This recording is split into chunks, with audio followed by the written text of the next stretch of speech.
Hello everyone, and welcome to my channel. As you may have read from the video title, I've recently passed my Cisco CCIE Security version 6 exam first attempt. And based on the search results I made, I found that quite a few people have shared their own experience about this. So I'd like to share my own experience and hoping that this video might help someone pass the exam. The video will be split into 4 sections. In part 1, I'll explain what CCIE exam is, and of course probably if you're watching this, I think you already know. Part 2, I'll share my own journey, my own preparation. How did I study? Where did I study? How long did it take? Part 3 will be regarding all you need to know about traveling and preparing yourself for the exam. I'll share my own details, how did my lab went, and I'll give the final notes and advices for people. And finally, I'll show some credits for those who helped me pass the exam. So without further ado, let's begin.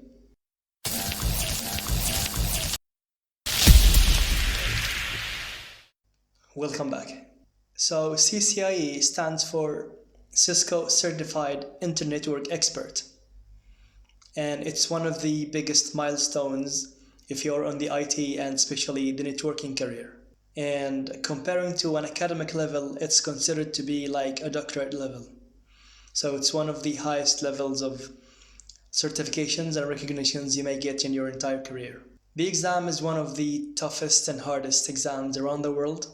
The exam lasts about 8 hours, continuous, only lunch break there is, and it's split into 2 sections. The first section is called Design, where you will read emails from a client or vendor or a customer, and you will design the network based on your knowledge and the resources available to you. The second part, which is called Deploy, you will be tasked to deploy and configure lots of networks, various technologies for about 5 hours. The exam has been launched since 1993, and up until the day of my lab, about 66,000 something people have passed. So dividing that by the recent known number of world population, which is about 7 billion, that gives you a very fraction of a number. I'll make sure you see that on screen. That shows you how hard the exam is. In my opinion, I believe someone who takes the exam should have at least from 5, 6 and ongoing years of experience before trying to attempt for the lab. Because it's not only about memorizing and knowing how to configure stuff. Without having the right mindset, you will not achieve the CCIE exam. The exam has a big influence on the market. Of course, having an expert level pays well in your salary, you'll get a salary increase. But also it puts a lot of pressure on you because people will expect more from you being called an expert. All companies will know a CCIE has passed. When you get hired, everyone will say a CCIE was hired, and you will get a very good recognition. That's why it's really important that you get eligible for the title before attempting for the lab. The exam needs a lot of dedication, a lot of sacrifices from all parts in your life. You will have to sacrifice lots of things. Family have to understand that you will be away for a long time while studying. And of course, you will not be having some of the activities that you normally do. You won't go to wedding ceremonies, family gatherings, having fun with friends. You'll have to sacrifice a lot of that. And of course, you'll have to sacrifice some time from your work. Because sometimes lab practicing and lectures will have a conflict on your time. I'll now start with part 2, which is sharing my journey. How did I study? How long did it take? Where did I study? How hard was it? And give you some other notes. So my journey began when I started preparing for my CCIE after I've passed my CCNP exam back in 2020. And I spent about 4 months of studying, preparing, labbing, practicing, and I was hoping to go for the lab by the end of April. But of course, we all know 2020, we faced COVID-19 and everyone got suspended the entire world has stopped. So my preparation was stopped and I was forced to stay at home and do family gatherings and start from home. I was preparing for version 5 that time, before Cisco releases an update for version 6. Of course, version 6 has some advanced topics added, like DNAC, Stealth Watch, and others. And to be honest, I'm really glad that I didn't attempt for the lab in version 5, because looking at what I've learned recently, I don't think I'm eligible for the title back then. Of course, could have passed the lab, but I wasn't really knowledgeable as much as I am now. So I'm glad that I didn't show up for the exam in 2020. And my journey started when I was funded my company. It's called the Amama Information Technology, located in Tripoli, Libya. And I joined the NetMetric Solutions for a course called CCIE Security version 6 end-to-end. In other words, it's called Zero to Hero. So you will join a topic, you'll start from ground up, like you know nothing, and they will build up until you reach the CCIE level in each topic. My awesome instructor was Mr. Nitish Sharma. I was really happy I joined his class. He's well known for his style of teaching. He explains each topic very well, deep dive in knowledge, good practicing, good world life examples, showing his experience in teaching and as well as his technical part. The course lasts about 2 to 3 months every day, 5 times a week, 2 hours every day. And of course, the 2 hours you study with have to be met with 2 to 4 hours every day of studying and labbing what you have learned, so we can keep up with the track. We had weekly exams, weekly checks for our CCIE level. You will be having an interview. It's like you're being a CCIE for every topic that you've learned. So you'll know if you're still on track or not, and you can keep up with studying and giving more efforts into it. The topics covered in the exam are those shown in the exam topics. Of course, I'll share the link in the video description. You can have a look at it. And those covers were firewalls, how firewall works, firewall concepts, different deployment modes, rooted mode, transparent mode, network address translation or NAT, access control lists, different kinds of it, policy-based routing. We then swiped to high availability, active standby failover, active failover, multi-context mode. We studied firewall clustering, how to gather or group multiple firewalls for increase of throughput. And then we moved to VPNs and cryptography. We studied encryption, hashing, public key infrastructures, certificate authorities, how everything works, different protocols, different types of VPNs like site-to-site VPN, GRE VPN, remote access VPNs, client-based AnyConnect, web-based SSL, and DM VPN, Flex VPN, everything you could think of VPNs. We would learn what are those best practices for every topic that we cover. So in VPN, what should you do? And AnyConnect, what should be done? What Cisco recommends for every topic. We would read RFCs for protocols and know how were they made, how do they work behind the scenes, and that was really fun.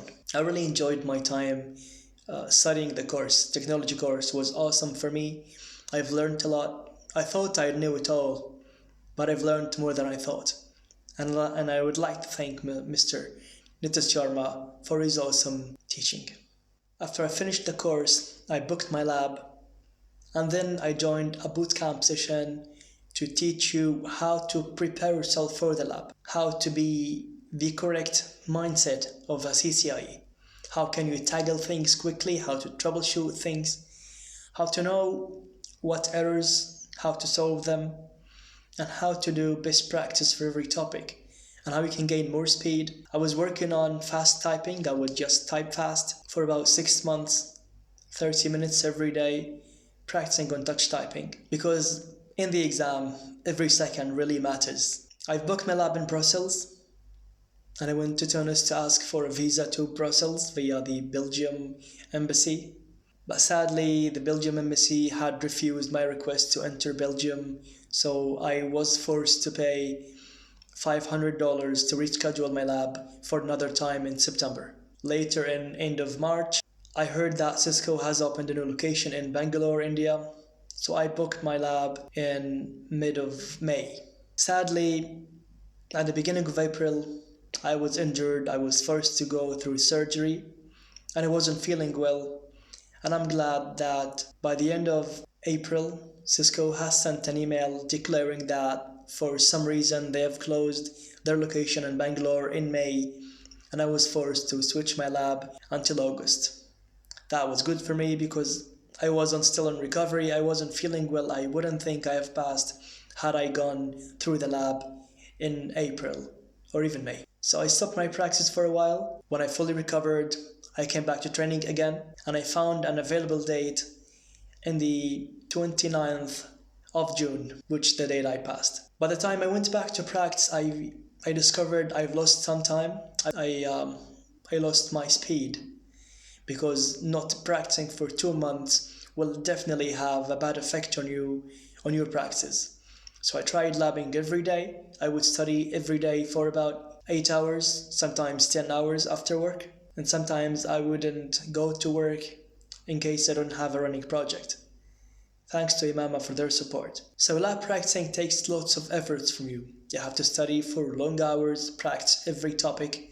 I've had a study group that I was able to share information with, share knowledge, discuss different design approaches, different configuration approaches, which is better, this side or that side, why did you do this, why don't you do that. That was really helpful for me and I've really learned a lot. And after labbing and getting every day, I went to Tunis again and I asked for the Indian visa. And after 2 hard weeks, thank God, I got the approval to enter India, Bangalore. Now comes the part for the travel notes. As the exam is not available online, you have to travel to take the lab. The lab is available in 10 different locations. Sometimes you have more locations which are remote. I'll make sure I show these on screen and put a link on the video description.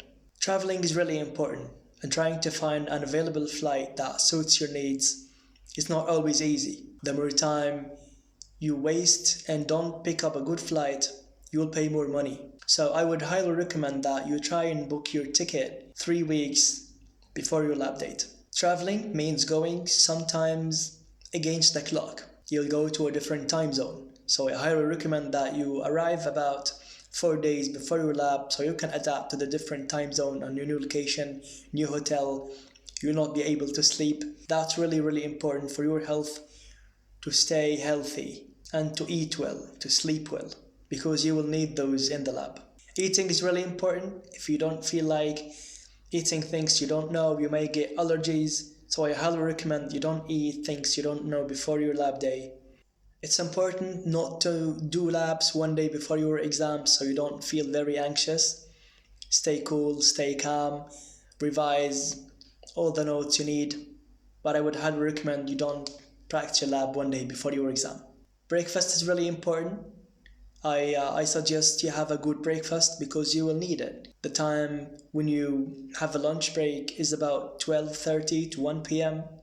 You will wake up at around 6, have a breakfast. So 6 hours is a long time before you can eat. So I highly recommend that you eat a good breakfast on the day of your exam.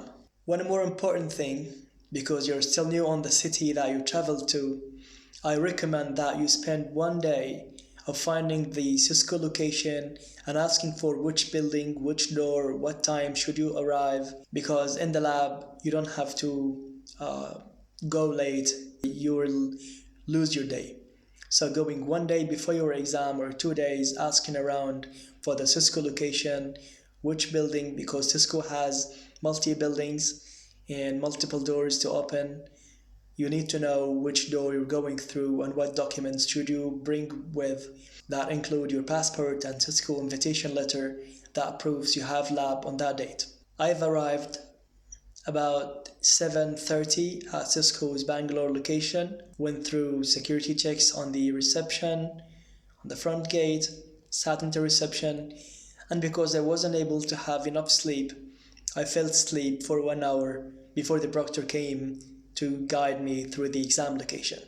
That was really funny for me because I was really anxious. I didn't have enough time. I was really nervous. I didn't have enough sleep. Maybe I slept for 3 hours. I was feeling sleepy the entire time I was sitting on the reception. The proctor took me to the examination room and explained the rules. You have 3 hours of design, 5 hours of deployment. You will have a scratch paper that you can write on, and the clock will start. The design was really fun. I've enjoyed being on a position of a Cisco TAC engineer, getting information from a client and designing a network. That was really fun. I've enjoyed it.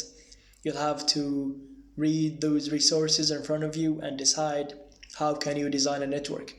Of course, it depends on your previous work experience on the field. I spent around 2 hours on design. Then I started my lab. The lab lasts for 5 hours. But after my first 2 hours, I was forced to go to a lunch break. And to be honest, I was feeling really down before my lunch break because my first 3 tasks that I did were not working. So I was going through break and thinking, what will I do to solve these problems as my first 3 tasks were not working? Luckily enough, I was able to clear up my mind after the break, and I came back with another mentality, and I was able to toggle all those 3 mistakes that I made during the lab. And here is one important thing. During your lab practices, try to make as much mistakes as you can, because we learned from our mistakes. When you make a mistake, you'll have to know how to fix it and how to correct it. Because when you face it on the lab, of course you'll know how to fix it. If an error shows up and you're not familiar with it during your lab, there is a high possibility that you will not be able to fix it. That's why practicing is really important. Tackling technologies, testing everything, making different scenarios, different mistakes, and knowing how to fix them will definitely help you on the lab of exam. I've had an issue on the lab where 2 devices weren't able to connect together. But based on the boot camps we've had and training sessions, I highly recommend that you don't spend more than 5 to 7 to 10 minutes of troubleshooting one task. Leave that aside, go do something else, and when you're finished, you can come back to it and try to solve it. And that's what I did. When those 2 devices weren't connecting, I left it. I finished everything else, and then I had enough time to go back and try to solve it. And after spending about 45 minutes on that single task, I wasn't able to fix it, and I made sure the issue is not from my side and it could be a bug on the lab. I've submitted the feedback on that question and called the proctor to verify all the steps I did, and that error was not from me. And luckily enough, the proctor had agreed and said he would take this under consideration while making an evaluation. I finished all my tasks. I had only 20 minutes left. I've made revisions. I've saved my configs, do right on all devices. I made sure I would save my answers, and everything was okay. I was feeling up again. After I felt down, I suspected that I wouldn't pass. I was praying to, and I was lucky enough to finish and have some time to revise, because time management was really important. And having studied that during my practice, it's really hard that you can apply this on the day of exam. I finished my lab, I ended my time, I went back to hotel, called family, called friends, called my instructor, called my work, my company, and I said, I did my lab, I've done everything I could, I'm happy with everything I did. I hope I passed, but of course nobody knows. You don't know how the evaluation works, how Cisco evaluates the questions. But I said I was feeling up. I think I did everything correct, and I hope I would pass. And after 3 hours of waiting, I've got an email from Cisco. The email doesn't give you your result. It only sends you a link that you can open through the Cisco OLSM website that will show you your result. And thanks to God, I opened that link and I found my magical number 66102. Congratulations, you've passed Cisco CCIE Security exam and you became a CCIE. I felt really happy. I wouldn't believe it. I spent around 2 days for me so I can digest that and realize I've become a CCIE after that long time of preparation and sacrifices. I called my family, I called my work, my company, my instructor, my friends whom I studied with, and even for them, thank you for your support. Thank God I passed and I became a Cisco CCIE. On that night, I slept like a log.